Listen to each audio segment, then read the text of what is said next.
نفس کے حقوق۔ اب دوسری قسم کے حقوق کو لو، یعنی انسان پر خود اس کے اپنے نفس اور جسم کے حقوق۔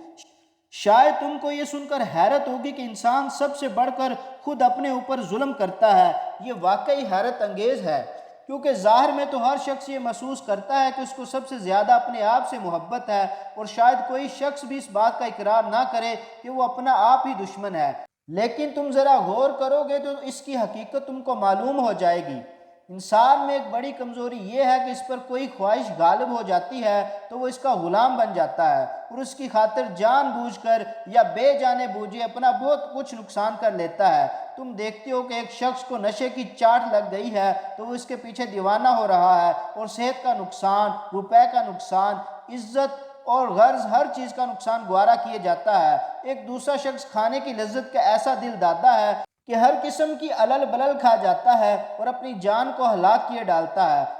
ایک تیسرا شخص شہوانی خواہشات کا بندہ بن گیا ہے اور ایسی حرکتیں کر رہا ہے جن کا لازمی نتیجہ اس کی تباہی ہے۔ ایک چوتھے شخص کو روحانی ترقی کی دھن سمائی ہے، وہ اپنی جان کے پیچھے ہاتھ دھو کر پڑ گیا ہے، اپنے نفس کی تمام خواہشات کو دبا رہا ہے، اپنے جسم کی ضروریات کو پورا کرنے سے انکار کر رہا ہے، شادی سے بچتا ہے، کھانے پینے سے پرہیز کرتا ہے، کپڑے پہننے سے انکار کرتا ہے، حتیٰ کہ سانس لینے پر بھی راضی نہیں، جنگلوں اور پہاڑوں میں جا بیٹھتا ہے اور یہ سمجھتا ہے کہ دنیا اس کے لیے بنائی ہی نہیں گئی۔ ہم نے محض مثال کے طور پر انسان کی انتہا پسندی کے یہ چند نمونے پیش کیے ہیں، ورنہ اس کے بے شمار صورتیں ہیں جن کو ہم رات دن اپنے گرد و پیش دیکھ رہے ہیں۔ اسلامی شریعت چونکہ انسان کی فلاح و بہبود چاہتی ہے، اس لیے وہ اس کو خبردار کرتی ہے کہ لِنَفْسِکَ عَلَيْکَ الْحَقُّ،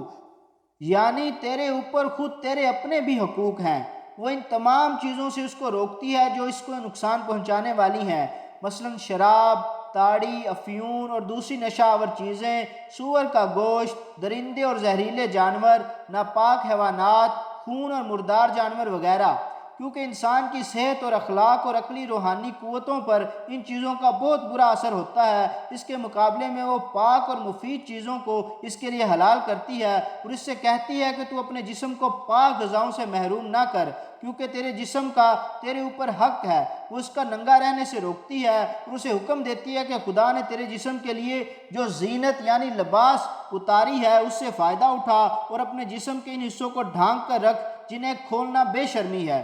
وہ اس کو روزی کمانے کا حکم دیتی ہے، اس سے کہتی ہے کہ بیکار نہ بیٹھ، بھیک نہ مانگ، بھوکا نہ مر، خدا نے جو قوتیں تجھے دی ہیں اس سے کام لے، اور جس قدر ذرائع زمین و آسمان میں تیری پرورش اور آسائش کے لیے پیدا کیے گئے ہیں ان کو جائز طریقوں سے حاصل کر۔